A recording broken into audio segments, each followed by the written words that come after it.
mahirap isipin na hindi pala baha ang magpapalubog sa ating bayan, kundi kasakiman.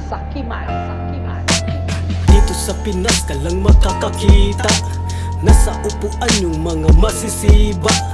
Di mo akalain silang magnanakaw, disinteng kawatan ng mga matatakaw.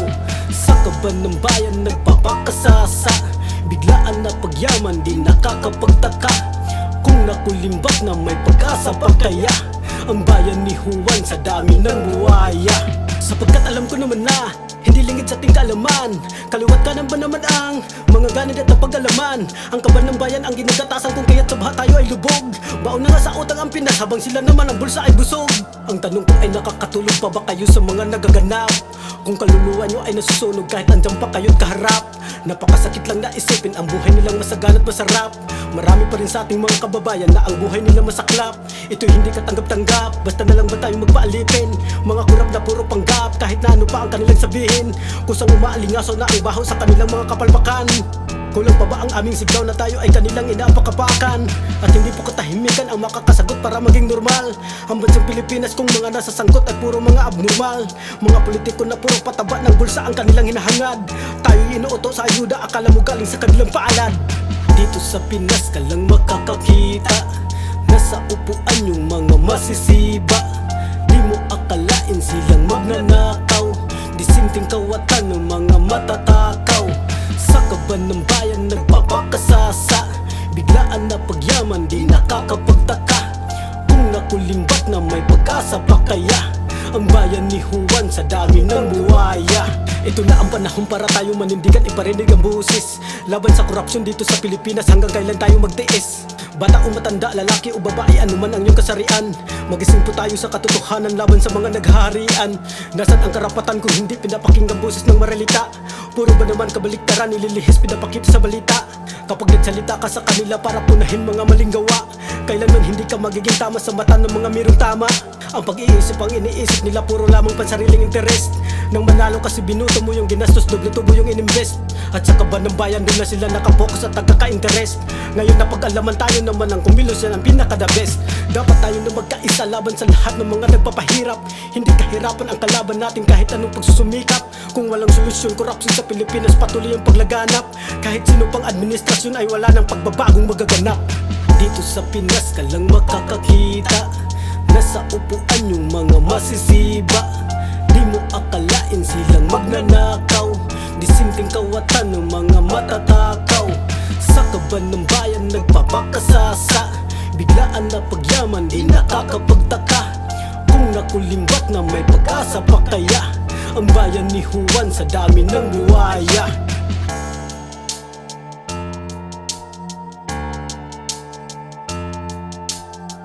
Ang buwaya ay hindi kailanman nabubusog, sapagkat ang kasakiman ay likas sa kanyang kalikasan.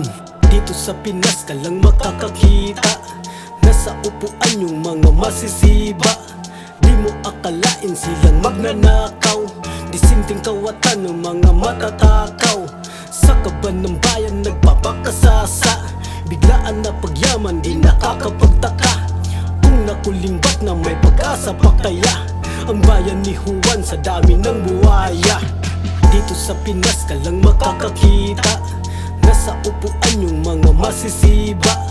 Di mo akalain silang magnanakaw, disinteng kawatan ng mga matatakaw.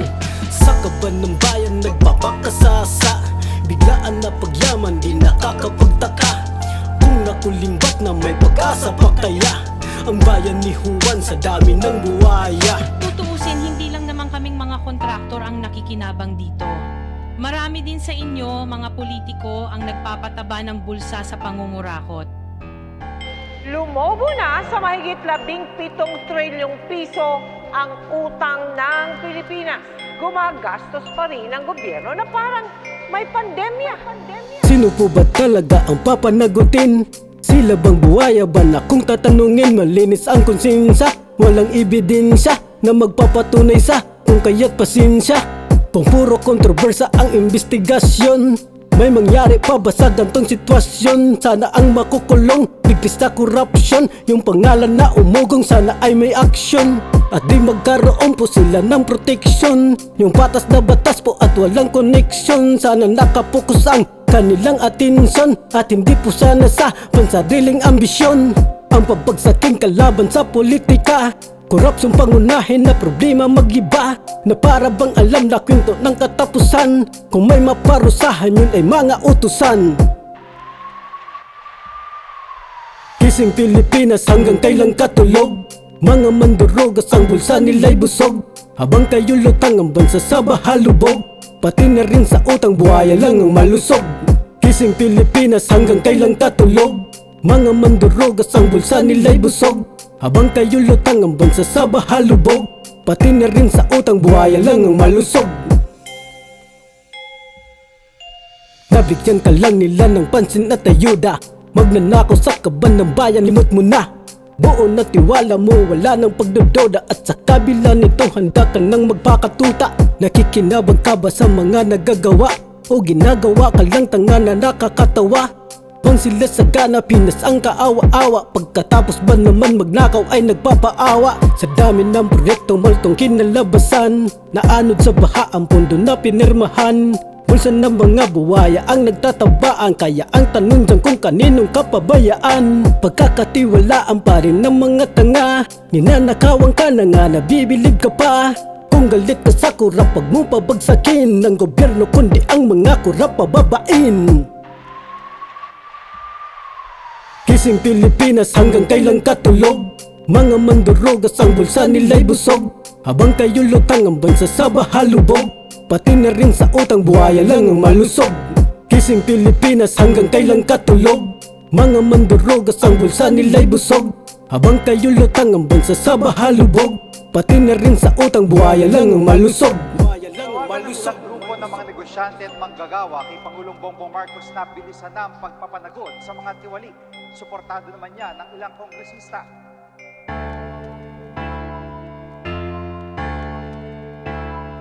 Malulutas kaya ang anomalya kung posibleng suspect din ang mismong nag-iimbestiga? Masisisi ba natin sila kung mawawala na ng tiwala sa gobyernong di marunong magmahal ng sariling bansa, ang pinoprotektahan hari ng buwaya? Masisisi ba natin sila kung ang binoto ay isa palang mandarambong? Ngayon ang tanong po ng mga taong bayan, hari na ba ng buwaya makapangyarihan? Malulutas ba krimeng kung sila ang may gawa? Mga pag-imbestiga hindi masyadong halata, hindi katakataka resulta kung mag-iiba. Magaling magmaniobra pag tamaan na sila, nagkalaglagan at nagkabistuhan na ngayon. Pinapalagan ang kaalyadong administrasyon, pinakita ang malita, ebidensya sa lahat para idiin mga buwaya pero di sapat. Mahaba pang proseso kailangan alamin para pwedeng ikaso, ebidensya na inamin. Kahit kumplituhin kung pwedeng baguhin ng batas, sinungaling ka pa rin sa husgadong hindi patas. Habang sila pabida at nagpapakitang gilas na parang palabas korupsyon dito sa Pinas, tukoy na daw ang dapat na humimas po ng rihas, at kung sinong mastermind yun ay di pa matiyak. Masisisi ba natin sila kung mawawala na ng tiwala sa gobyernong di marunong magmahal ng sariling bansa, ang pinoprotektahan hari ng buwaya?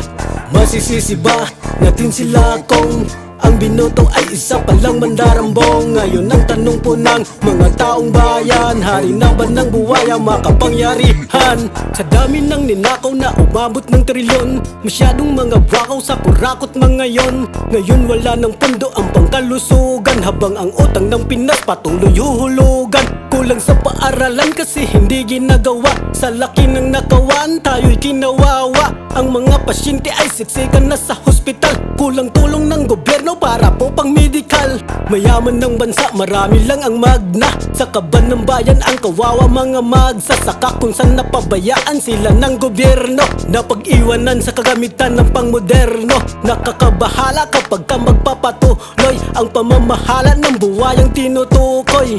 Kung saan sa kumunay tayo ay nilulubog, kaya't gising Pilipinas, hanggang kailan katulog? Masisisi ba natin sila kung mawawala na ng tiwala sa gobyernong di marunong magmahal ng sariling bansa, ang pinoprotektahan hari ng buwaya? Masisisi ba natin sila kung Ang binoto ay isa palang mandarambong. Ngayon ang tanong po ng mga taong bayan, hari na ba ng buwaya makapangyarihan? Kung tinuod ba kahanga sindikato na atong panggobyerno angay mabalakata, sapagkat ito'y nakakatakot sa lahat. Paano na kinabukasan ng ating mga anak? Di ka ba nagigising sa mga nangyari sa Pinas? Dami ng lasing sa kapangyarihan kaya nalimas. Grabe jud ang kabusog sa mga buwaya kay tungod. Pusganggod ang nagbahog kaya tahimik lang nanonood. Doon sa kusina mga nagtabaan na, kung mali-mali taba naman na sa buwaya. Haka-haka lang na pwedeng magkatotoo, pag kumpleto evidence sa kwento ay mabubuo. Dahil walang baho na hindi nangangamoy, sumisingaw ang usok pag nagsisiga at may apoy. Kaya aapulahin bago pa na magliyab ang galit ng taong bayan, bago pa na sumiklab. Masisisi ba natin sila kung mawawala na ng tiwala sa gobyernong di marunong magmahal ng sariling bansa? Ang pinoprotektahan, hari ng buwaya. Masisisi ba natin sila kung ang binoto ay isa palang mandarambong? Ngayon ang tanong po ng mga taong bayan, hari na ba ng buwaya makapangyarihan? Ang budget ng Pilipinas ay hawak lang ng dalawang tao. Hawak lang siya ni Congressman Zaldico at ni Congressman Martin Romualdez. Yan ang katotohanan.